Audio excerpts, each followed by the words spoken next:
Hi ಎಲ್ರಿಗೂ ನಮಸ್ಕಾರ. ನಮ್ಮ ಚಾನಲ್ನ ಟೆಕ್ ನ್ಯೂಸ್ ಎಪಿಸೋಡ್ 12ಗೆ ನಿಮ್ಮೆಲ್ರಿಗೂ ಸ್ವಾಗತ. ಇವತ್ತಿನ ಟೆಕ್ ನ್ಯೂಸ್ನ ಸ್ಟಾರ್ಟ್ ಮಾಡೋದಕ್ಕಿಂತ ಮುಂಚೆ ನೀವೇನಾದರೂ ನಮ್ಮ ಚಾನಲ್ಗೆ ಸಬ್ಸ್ಕ್ರೈಬ್ ಆಗಿಲ್ಲ ಅಂತಂದರೆ ಸಬ್ಸ್ಕ್ರೈಬ್ ಆಗಿ ಬೆಲ್ ಐಕನ್ ಕೂಡ ಕ್ಲಿಕ್ ಮಾಡಿ. ಬನ್ನಿ ಇವತ್ತಿನ ಟೆಕ್ ನ್ಯೂಸ್ನ ಶುರು ಮಾಡೋಣ. ಇವತ್ತಿನ ಮೊದಲನೇ ಟೆಕ್ ನ್ಯೂಸ್ ಬಂದು ಓಪನ್ ಎಐ ಕಡೆಯಿಂದ. ಓಪನ್ ಎಐನ ಒಂದು ಮೊದಲ ಹಾರ್ಡ್ವೇರ್ ಪ್ರಾಡಕ್ಟು ಒಂದು ಸ್ಮಾರ್ಟ್ ಸ್ಪೀಕರ್ ಆಗಿರುತ್ತೆ ಅಂತ ನ್ಯೂಸ್ ಬರ್ತಾ ಇದೆ. ಈ ಒಂದು ಸ್ಪೀಕರು ಸ್ಕ್ರೀನ್ಲೆಸ್ ಆಗಿರುತ್ತೆ ಮತ್ತು ಪೋರ್ಟಬಲ್ ಸ್ಪೀಕರ್ ಆಗಿರುತ್ತೆ. ಓಪನ್ ಎಐ ಅವರು ಫೋನ್ ಅಂತ ಒಂದು ಫೋನನ್ನು ಕೂಡ ಲಾಂಚ್ ಮಾಡ್ತಾ ಇದ್ದಾರೆ. ಅದಕ್ಕಿಂತ ಮುಂಚೆ ಮನೆಗಳಲ್ಲಿ ಬಳಸುವಂಥ ಸ್ಮಾರ್ಟ್ ಪ್ರಾಡಕ್ಟ್ಗಳನ್ನ ಓಪನ್ ಎಐ ಅವರು ಮಾಡ್ತಾ ಇದ್ದಾರೆ. ಈ ಒಂದು ಸ್ಮಾರ್ಟ್ ಸ್ಪೀಕರ್ನಲ್ಲಿ ಮೂವಿಂಗ್ ಮೆಕ್ಯಾನಿಕಲ್ ಪಾರ್ಟ್ಸ್ಗಳಿರ್ತವೆ. ಈ ಒಂದು ಸ್ಪೀಕರು GPT ಲೈವ್ನ ಒಂದು ಟೆಕ್ನಾಲಜಿಯಿಂದ ಕೆಲಸ ಮಾಡುತ್ತೆ. ಇದ್ರ ಮುಖಾಂತರ ನೀವು ಏನೇ ಕೇಳಿದ್ರು ವಾಯ್ಸ್ನ ಮುಖಾಂತರ ಆನ್ಸರ್ ಮಾಡುತ್ತೆ. ಇದರಲ್ಲಿರುವಂಥ ಕ್ಯಾಮ್ರಾಗಳು ಮತ್ತು ಸೆನ್ಸರ್ಗಳ ಮೂಲಕ ನಿಮ್ಮ ಡೈಲಿ ರೂಟೀನನ್ನು ಫಾಲೋ ಮಾಡ್ತಾ ಹೋಗುತ್ತೆ. ನಿಮ್ಮ ಡಿವೈಸ್ನ ಡಾಟಾವನ್ನು ಕಲೆಕ್ಟ್ ಮಾಡಿ ನಿಮ್ಗೆ ಏನು ಬೇಕು ಮಾಹಿತಿನ ಇದು ಕೊಡುತ್ತೆ. ಓಪನ್ ಎಐ ಈ ವರ್ಷದ ಕೊನೆಯಲ್ಲಿ ಈ ಸ್ಪೀಕರನ್ನು ಲಾಂಚ್ ಮಾಡುತ್ತೆ. ಮುಂದಿನ ಟೆಕ್ ನ್ಯೂಸ್ ಬಂದು ನಮ್ಮ ಇಂಡಿಯನ್ ಗೌರ್ಮೆಂಟಿಂದ. ನಮ್ಮ ಇಂಡಿಯನ್ ಗೌರ್ಮೆಂಟು ಸೆಮಿಕಾನ್ 2.0 ಈ ಒಂದು ಪ್ರಾಜೆಕ್ಟ್ಗೆ 1,27,500 ಕೋಟಿ ಬಜೆಟನ್ನು ಹಾಕಿದ್ದಾರೆ. ಈ ಪ್ರಾಜೆಕ್ಟ್ನ ಉದ್ದೇಶ ಏನಪ್ಪಾ ಅಂತಂದರೆ ನಮ್ಮ ದೇಶದಲ್ಲೇ ಸ್ವಂತ ಚಿಪ್ಪನ್ನು ತಯಾರು ಮಾಡುವಂಥದ್ದು. ಸ್ವಂತ ಚಿಪ್ಗಳನ್ನ ತಯಾರು ಮಾಡೋದಕ್ಕೆ ಮುಂದೆ ಬರುವಂಥ ಸ್ಟಾರ್ಟಪ್ಗಳಿಗೆ ಒಂದು ಪ್ರೋತ್ಸಾಹನ ಕೊಡೋದಕ್ಕೆ ಈ ಒಂದು ಬಜೆಟನ್ನು ಅನೌನ್ಸ್ ಮಾಡಿದ್ದಾರೆ. ಆ ಒಂದು ಸ್ಟಾರ್ಟಪ್ ಕಂಪ್ನಿಗಳಿಗೆ ಬೇಕಾದಂಥ ಮಿಷಿನ್ಗಳಾಗಿರ್ಬೋದು, ಮತ್ತು ಈ ಗ್ಯಾಸು ಮತ್ತು ನೀರಿನ ವ್ಯವಸ್ಥೆ ಮತ್ತು ಕೆಮಿಕಲ್ಸು ಏನೇ ವ್ಯವಸ್ಥೆ ಇದ್ರೂ ಕೂಡ ಈ ಒಂದು ಬಜೆಟ್ನ ಅಡಿಯಲ್ಲಿ ಅವ್ರಿಗೆ ಸಿಗುತ್ತೆ. ನಮ್ಮ ಇಂಡಿಯನ್ ಗೌರ್ಮೆಂಟ್ನ ಉದ್ದೇಶ ಬೇರೆ ಒಂದು ದೇಶಗಳ ಕಂಪ್ನಿಯನ್ನು ನಮ್ಮ ದೇಶಕ್ಕೆ ಬರ್ಮಾಡ್ಕೋಬೇಕು ಅನ್ನೋದು ಒಂದು ಉದ್ದೇಶ ಈ ಒಂದು ಯೋಜನೆಯಲ್ಲಿದೆ. ಆಮೇಲೆ 2035 ಒಳಗೆ 3 ನ್ಯಾನೋಮೀಟರ್ ಚಿಪ್ಪು ಮತ್ತು 2 ನ್ಯಾನೋಮೀಟರ್ ಚಿಪ್ಪನ್ನು ಒಂದು ಡೆವಲಪ್ ಮಾಡೋದಕ್ಕೆ ಈ ಒಂದು ಪ್ರಾಜೆಕ್ಟ್ನ ಉದ್ದೇಶ. ಮತ್ತು ಈ ರೀತಿ ಚಿಪ್ಗಳಲ್ಲದೆ ಎಷ್ಟೋ ಕಂಪ್ನಿಗಳ ಅಸೆಂಬ್ಲಿ, ಅವರ ಒಂದು ಪ್ರಾಡಕ್ಟ್ನ ಅಸೆಂಬ್ಲಿ ಕೂಡ ನಮ್ಮ ಇಂಡಿಯಾದಲ್ಲೇ ಆಗಬೇಕು ಅಂತ ಅನ್ನೋದು ನಮ್ಮ ಇಂಡಿಯನ್ ಗೌರ್ಮೆಂಟ್ನ ಒಂದು ಗುರಿ ಅಂತಲೇ ಹೇಳ್ಬೋದು. ಇನ್ನು ಮುಂದಿನ ಟೆಕ್ ನ್ಯೂಸ್ ಬಂದು ಕ್ಲಾಡ್ ಎಐಯಿಂದ. ಕ್ಲಾಡ್ ಎಐನವರು ಮೊನ್ನೆ ನಮ್ಮ ಇಂಡಿಯನ್ಸ್ಗೆ ಒಂದು ರುಪೀಸ್ನ ಪ್ಲ್ಯಾನ್ಗಳನ್ನ ಲಾಂಚ್ ಮಾಡಿದ್ದಾರೆ. ಈ ಪ್ಲ್ಯಾನ್ಗಳಲ್ಲಿ ವಿತ್ GST ಕೂಡ ಇರುತ್ತೆ. ಅದು ಯಾವ್ಯಾವ ಅಂತ ನೋಡೋದಾದ್ರೆ, ಮೊದಲನೇದಾಗಿ ಇಂಡಿವಿಜುವಲ್ ಪ್ಲ್ಯಾನ್ಸ್ಗಳನ್ನ ನೋಡೋಣ. ಅದರಲ್ಲಿ ಕ್ಲಾಡ್ ಫ್ರೀ ಈ ಒಂದು ವರ್ಷನಲ್ಲಿ ನಿಮ್ಗೆ ಏನೇನಪ್ಪ ಸಿಗುತ್ತೆ ಅಂತಂದರೆ ಸೊನೆಟ್ 5, ಸೊನೆಟ್ 4.6 ಮತ್ತು ಐಕ್ಯೂ 4.5 ಮಾಡೆಲ್ಗಳು ನಿಮ್ಗೆ ಸಿಗ್ತವೆ. ಈ ಒಂದು ಮಾಡೆಲ್ನ ಮುಖಾಂತರ ವೆಬ್ ಸರ್ಚ್ ಹಾಗೂ ಲಿಮಿಟೆಡ್ ಫೈಲ್ಗಳನ್ನ ನೀವು ಅಪ್ಲೋಡ್ ಮಾಡ್ಬೋದು. ಈ ಒಂದು ಮಾಡಲು ಕಂಪ್ಲೀಟ್ಲಿ ಫ್ರೀ ಆಗಿರುತ್ತೆ. ಇನ್ನು ನೆಕ್ಸ್ಟ್ ಕ್ಲಾಡ್ ಪ್ರೋ. ಈ ಒಂದು ಮಾಡೆಲ್ಗೆ ತಿಂಗಳಿಗೆ 2,399 ರೂಪಾಯಿ ಆಗುತ್ತೆ. ಆದರೆ ನೀವು ವರ್ಷದ ಪ್ಲಾನ್ ತಗೊಂಡ್ರೆ ವರ್ಷಕ್ಕೆ 24,000 ಆಗುತ್ತೆ. ಅಂದರೆ ನೀವು ತಿಂಗಳಿಗೆ 2,000 ರೂಪಾಯಿ ಕೊಟ್ಟಂಗಾಗುತ್ತೆ. ಇದರಲ್ಲಿ ನಿಮಗೆ 5 ಪಟ್ಟು ಜಾಸ್ತಿ ಯೂಸೇಜ್ ಸಿಗುತ್ತೆ. ಆಮೇಲೆ ಇದರಲ್ಲಿ ಓಪಸ್ ಮತ್ತು ಫೇಬಲ್ 5 ಮಾಡೆಲ್ಗಳು ಸಿಗ್ತವೆ. ಆಮೇಲೆ ಕ್ಲೌಡ್ ಕೋಡ್ ಮತ್ತು ಪ್ರಾಜೆಕ್ಟ್ ಫೀಚರ್ಸ್ಗಳು ನಿಮ್ಗೆ ಸಿಗ್ತವೆ. ಇನ್ನು ಮುಂದಿನದು ಕ್ಲಾಡ್ ಮ್ಯಾಕ್ಸ್. ಇದು ಡೆವಲಪರ್ಗಳಿಗೆ, ರಿಸರ್ಚರ್ಸ್ಗಳಿಗೆ ಇದು ಹೇಳ್ಮಾಡಿಸ್ತಂತ ಮಾಡಲು. ಇದರಲ್ಲಿ ಮ್ಯಾಕ್ಸ್ 5X ಅಂತ ಒಂದಿದೆ. ಅದಕ್ಕೆ ತಿಂಗಳಿಗೆ 11,999 ರೂಪಾಯಿ ಆಗುತ್ತೆ.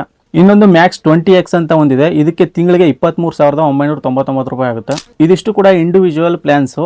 ಇನ್ನು ಬಿಸಿನೆಸ್ ಪ್ಲಾನ್ಸ್ಗಳ ಬಗ್ಗೆ ನೋಡೋದಾದ್ರೆ, ಅದರಲ್ಲಿ ಸ್ಟ್ಯಾಂಡರ್ಡ್ ಪ್ಲಾನ್ ಬಗ್ಗೆ ಮಾತಾಡೋದಾದ್ರೆ 2,999 ರೂಪಾಯಿ ಆಗುತ್ತೆ ತಿಂಗಳಿಗೆ. ನೀವು ವರ್ಷದ ಪ್ಲಾನ್ನ ತಗೊಂಡ್ರೆ 2,399 ರೂಪಾಯಿ ಆಗುತ್ತೆ ತಿಂಗಳಿಗೆ. ಇನ್ನು ಪ್ರೀಮಿಯಂ ಪ್ಲಾನ್ನ ತಗೊಂಡ್ರೆ 14,999 ರೂಪಾಯಿ ಆಗುತ್ತೆ ತಿಂಗಳಿಗೆ. ಇನ್ನು ವರ್ಷದ ತಗೊಂಡ್ರೆ 11,999 ರೂಪಾಯಿ ಆಗುತ್ತೆ. ಇದಿಷ್ಟು ಬಿಸಿನೆಸ್ ಪ್ಲಾನ್ಗಳು. ನೀವೇನಾದ್ರು ಈ ಪ್ಲಾನ್ನ ಪರ್ಚೇಸ್ ಮಾಡಿದ್ರೆ ನೀವು ಯಾವ ಪ್ಲಾನ್ನ ಚೂಸ್ ಮಾಡ್ತೀರಾ ಅಂತ ಕೆಳಗಡೆ ಕಮೆಂಟಲ್ಲಿ ಹಾಕಿ. ಇನ್ನು ಮುಂದಿನ ಟೆಕ್ ನ್ಯೂಸ್ ಬಂದು ಸ್ಯಾಮ್ಸಂಗ್ ಕಡೆಯಿಂದ. ಸ್ಯಾಮ್ಸಂಗ್ ಅನ್ಪ್ಯಾಕ್ಡ್ ಇವೆಂಟು ಇದೇ ತಿಂಗಳು 28ನೇ ತಾರೀಕು ನಡೆಯುತ್ತೆ. ಇದನ್ನು ನಾನು ಹಿಂದಿನ ಟೆಕ್ ನ್ಯೂಸಲ್ಲೂ ಕೂಡ ಹೇಳಿದ್ದೆ. ಈ ಒಂದು ಇವೆಂಟ್ ನಡೆಯೋದಕ್ಕಿಂತ ಮುಂಚೆ ಸ್ಯಾಮ್ಸಂಗ್ ಅವರು ಅವರ ಒಂದು ಡಿಸ್ಪ್ಲೇ ಟೆಕ್ನಾಲಜಿಯನ್ನು ಟೀಸ್ ಮಾಡಿದ್ದಾರೆ. ಅವರ ಒಂದು ಫೋಲ್ಡಬಲ್ ಫೋನ್ಸ್ ಏನು ಲಾಂಚ್ ಆಗ್ತಾ ಇದೆ, ಸ್ಯಾಮ್ಸಂಗ್ ಗ್ಯಾಲಕ್ಸಿ Z Fold 8 ಈ ಒಂದು ಮಾಡೆಲ್ನ ಡಿಸ್ಪ್ಲೇ ಟೆಕ್ನಾಲಜಿಯನ್ನು ಟೀಸ್ ಮಾಡಿದ್ದಾರೆ. ಈಗ ಫೋಲ್ಡಬಲ್ ಫೋನ್ಸಲ್ಲಿ ಏನು ಫೋಲ್ಡ್ ಮಾಡಿದಾಗ ಅಲ್ಲಿ ಇಂಜ್ ಬರುತ್ತಲ್ವಾ, ಆ ಒಂದು ಇಂಜಿಗೆ ಒಂದು ಟೆಕ್ನಾಲಜಿಯನ್ನು ಯೂಸ್ ಮಾಡಿದ್ದಾರೆ. ಆ ಒಂದು ಟೆಕ್ನಾಲಜಿ ಹೆಸರು ಸ್ಯಾಮ್ಸಂಗ್ ಫ್ಲೆಕ್ಸ್ ಟೈಟಾನಿಯಂ ಅಂತ ಇಟ್ಟಿದ್ದಾರೆ.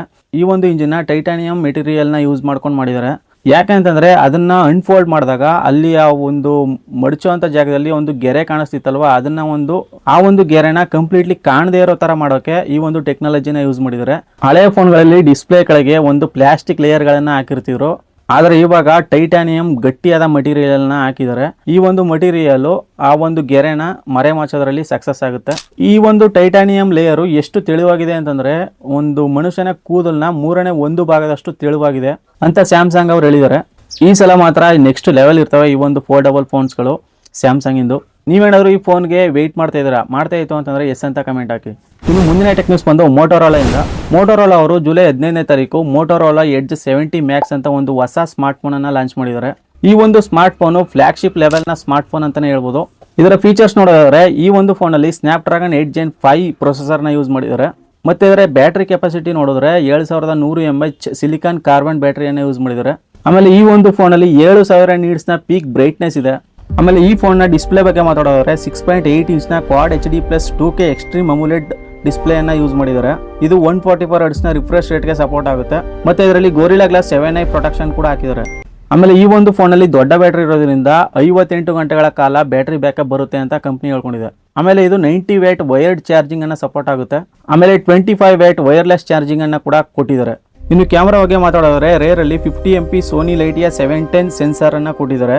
ಈ ಒಂದು ಸೆನ್ಸಾರು ಆಪ್ಟಿಕಲ್ ಇಮೇಜ್ ಸ್ಟೆಬಿಲೈಸೇಷನ್ ಕೂಡ ಹೊಂದಿದೆ. ಇನ್ನು ಎರಡನೇದು 8 MP ಅಲ್ಟ್ರಾ ವೈಡ್ ಸೆನ್ಸಾರು ಮತ್ತೆ ಫ್ರಂಟ್ ಅಲ್ಲಿ 32 MP ಸೆಲ್ಫಿ ಕ್ಯಾಮ್ರಾನ ಕೊಟ್ಟಿದ್ದಾರೆ. ಮತ್ತೆ ಇದರಲ್ಲಿ IP68 ಮತ್ತೆ 69 ವಾಟರ್ ಮತ್ತು ಡಸ್ಟ್ ರೆಸಿಸ್ಟೆಂಟ್ ರೇಟಿಂಗ್ ಕೂಡ ಇದೆ. ಮತ್ತೆ ಈ ಒಂದು ಫೋನ್ ನ ಪ್ರೈಸ್ ಬಗ್ಗೆ ಮಾತಾಡೋದ್ರೆ ಬೇಸ್ ವೇರಿಯಂಟ್ 8GB ರ್ಯಾಮ್ ಮತ್ತೆ 256GB ಸ್ಟೋರೇಜ್ಗೆ 54,999 ರೂಪಾಯಿ ಇಟ್ಟಿದ್ದಾರೆ. ಈ ಟೈಮಲ್ಲಿ ಪರ್ಚೇಸ್ ಮಾಡಿದ್ರೆ ಆಫರ್ ಸಿಗುತ್ತೆ ನಿಮಗೆ. ಇದು 49,999 ರೂಪಾಯಿಗೆ ಈಗ ಸಿಗುತ್ತೆ ಆಫರ್ ಅಲ್ಲಿ. ಇನ್ನು ಸೆಕೆಂಡ್ ವೇರಿಯಂಟ್ 12GB ರ್ಯಾಮ್ ಮತ್ತೆ 256GB ಸ್ಟೋರೇಜು, ಇದಕ್ಕೆ 59,999 ರೂಪಾಯಿ ಆಗುತ್ತೆ. ಇನ್ನು ಮುಂದಿನ ಟೆಕ್ ನ್ಯೂಸ್ ಬಂದು ಆಪಲ್ನ ಕಡೆಯಿಂದ. ಆಪಲ್ ಅವರು iOS 27 ಪಬ್ಲಿಕ್ ಬೀಟಾನ ಬಿಟ್ಟಿದ್ದಾರೆ. ಇದರಲ್ಲಿ ಆಪಲ್ ಇಂಟೆಲಿಜೆನ್ಸ್, ಸಿರಿ AI ಮತ್ತೆ ಲಿಕ್ವಿಡ್ ಗ್ಲಾಸ್ UI ಅನ್ನ ಕೊಟ್ಟಿದ್ದಾರೆ. ಈ ಒಂದು ಅಪ್ಡೇಟ್ ನಲ್ಲಿ ಸಿರಿ AI ನ ತುಂಬಾನೇ ಇಂಪ್ರೂವ್ ಮಾಡಿದ್ದಾರೆ. ಇವಾಗ ಈ ಒಂದು ಸಿರಿ AI ಚಾಟ್ ಬಾಟ್ ನಂತೆ ಕೆಲಸ ಮಾಡುತ್ತೆ. ನೀವು ಹಿಂದೆ ಏನೇನು ಚಾಟ್ ಮಾಡಿರ್ತೀರಾ ಆ ಒಂದು ಹಿಸ್ಟ್ರಿನ ಇಟ್ಕೊಂಡು ಅದ್ರ ಮುಖಾಂತರ ನಿಮಗೆ ಆನ್ಸರ್ ಅನ್ನ ಕೊಡುತ್ತೆ. ಆಮೇಲೆ ಇದು ಸ್ಕ್ರೀನ್ ಮೇಲೆ ಇರುವಂಥ ವಿಷಯಗಳನ್ನ ಈಸಿಯಾಗಿ ಅರ್ಥ ಮಾಡ್ಕೊಳ್ಳುತ್ತೆ ಮತ್ತೆ ಆ್ಯಪ್ಗಳ ನಡುವೆ ಮಲ್ಟಿ ಟಾಸ್ಕಿಂಗ್ ಅನ್ನ ಕೂಡ ಮಾಡುತ್ತೆ. ಈ ಒಂದು ಅಪ್ಡೇಟ್ ನಲ್ಲಿ ಲಿಕ್ವಿಡ್ ಗ್ಲಾಸ್ UI ಅನ್ನ ಕೊಟ್ಟಿದ್ದಾರೆ. ಇದರಲ್ಲಿ ಸ್ಕ್ರೀನ್ ನ ಕ್ಲಿಯರೆನ್ಸ್ ಮತ್ತೆ ಕಸ್ಟಮೈಸೇಷನ್ ಸ್ಲೈಡರ್ ಅನ್ನ ಕೊಟ್ಟಿದ್ದಾರೆ. ಆಮೇಲೆ ಫೋಟೋ ಎಡಿಟಿಂಗ್ ಆಗಿ AI ಫೀಚರ್ಸ್ ಗಳನ್ನ ಆಡ್ ಮಾಡಿದ್ದಾರೆ. ಈಗ ಬ್ಯಾಕ್ ಗ್ರೌಂಡ್ ರಿಮೂವ್ ಮಾಡೋದಾಗಿರ್ಬೋದು, ಬೇಡದೇ ಇರೋ ಒಂದು ವಸ್ತುಗಳನ್ನ ತೆಗೆಯೋದಾಗಿರ್ಬೋದು, ಮತ್ತೆ ಸ್ಪೇಷಿಯಲ್ ರೀಫ್ರೇಮಿಂಗ್ ಅನ್ನ ಮಾಡೋದಾಗಿರ್ಬೋದು, ಆಮೇಲೆ ಯಾವುದೋ ಒಂದು ಇಮೇಜ್ ಅನ್ನ ಎಕ್ಸ್ಟೆಂಡ್ ಮಾಡೋದಾಗಿರ್ಬೋದು, ಈ ತರ ಸುಮಾರು AI ಫೀಚರ್ಸ್ ಗಳನ್ನ ಈ ಒಂದು ಫೋಟೋ ಎಡಿಟಿಂಗ್ ನಲ್ಲಿ ಕೊಟ್ಟಿದ್ದಾರೆ. ಆಮೇಲೆ ಇದರಲ್ಲಿ ದೊಡ್ಡ ಸೈಜ್ ನ ವಿಡ್ಜೆಟ್ ಗಳನ್ನ ನೀವು ಕ್ರಿಯೇಟ್ ಮಾಡ್ಕೋಬಹುದು. ಈಗ ಉದಾಹರಣೆಗೆ ಹೇಳ್ಬೇಕು ಅಂತಾರೆ, ಒಂದು ವೆದರ್ನ ವಿಡ್ಜೆಟ್ ನ ಇಡೀ ಸ್ಕ್ರೀನ್ ತುಂಬಾ ನೀವು ಕೂರಿಸ್ಕೋಬಹುದು. ಆಮೇಲೆ ಈ ಒಂದು ಅಪ್ಡೇಟ್ ನಲ್ಲಿ ಆ್ಯಪ್ಗಳು 30% ಸ್ಪೀಡ್ ಆಗಿ ಓಪನ್ ಆಗ್ತವೆ ಅಂತ ಹೇಳಿದ್ದಾರೆ. ಮತ್ತೆ ಒಂದು ಏರ್ ಡ್ರಾಪ್ ಟ್ರಾನ್ಸ್ಫರ್ ಏನಿದೆ ಅದು 80% ಸ್ಪೀಡ್ನ ಜಾಸ್ತಿ ಮಾಡ್ಕೊಂಡಿದೆ ಅಂತ ಹೇಳಿದ್ದಾರೆ. ಈ ಒಂದು ಅಪ್ಡೇಟ್ iPhone 11 ಇಂದ ಇಲ್ಲಿವರೆಗೂ ಏನು ಲಾಂಚ್ ಆಗಿದೆ ಐಫೋನ್ಗಳು ಆ ಎಲ್ಲ ಫೋನ್ಗಳಿಗೂ ಬರುತ್ತೆ. ಆದರೆ AI ಫೀಚರ್ ಮಾತ್ರ iPhone 15 Pro ಇಂದ ಮಾತ್ರ ನಿಮ್ಗೆ ಸಿಗುತ್ತೆ. ಈ ಒಂದು ಸಿರಿ AI ಇಂಗ್ಲಿಷ್ ಭಾಷೆಯಲ್ಲಿ ತುಂಬಾ ಚೆನ್ನಾಗಿ ಕೆಲಸ ಮಾಡುತ್ತೆ. ಆದರೆ ಬೇರೆ ಭಾಷೆಗಳಲ್ಲಿ ಹೆಂಗೆ ಕೆಲಸ ಮಾಡುತ್ತೆ ಅನ್ನೋದು ಇನ್ನೂ ಕೂಡ ಗೊತ್ತಾಗಿಲ್ಲ. ಈ ಒಂದು ಬೀಟಾ ವರ್ಷನ್ ಅಲ್ಲಿ ತುಂಬಾ ಬಗ್ಸ್ಗಳಿರ್ತವೆ. ಮತ್ತೆ ನೀವೇನಾದ್ರು ಇನ್ಸ್ಟಾಲ್ ಮಾಡ್ತೋ ಅಂತಂದ್ರೆ ಬೇಗ ಬ್ಯಾಟ್ರಿ ಖಾಲಿ ಆಗೋ ಚಾನ್ಸಸ್ ಇರುತ್ತೆ. ಅದಕ್ಕೆ ನೋಡ್ಕೊಂಡು ಮಾಡ್ಕೊಳ್ಳಿ. ಇನ್ನು ಮುಂದಿನ ಟೆಕ್ ನ್ಯೂಸ್ ಬಂದು ಗೂಗಲ್ ಪ್ಲೇ ಸ್ಟೋರ್ದು. ಎಪಿಕ್ ಗೇಮ್ಸ್ ಮತ್ತೆ ಗೂಗಲ್ ನಡುವೆ ಕೋರ್ಟ್ ಅಲ್ಲಿ ಕೇಸ್ ನಡೀತಾ ಇತ್ತು. ಈ ಒಂದು ಕೇಸ್ಗೆ ಈಗ ಒಂದು ಜಡ್ಜ್ಮೆಂಟ್ ಬಂದಿದೆ. ಈ ತೀರ್ಪು ಬಂದ್ಮೇಲೆ Google Play catalogue access programme ಇದನ್ನ ಪರಿಚಯ ಮಾಡಿದ್ದಾರೆ.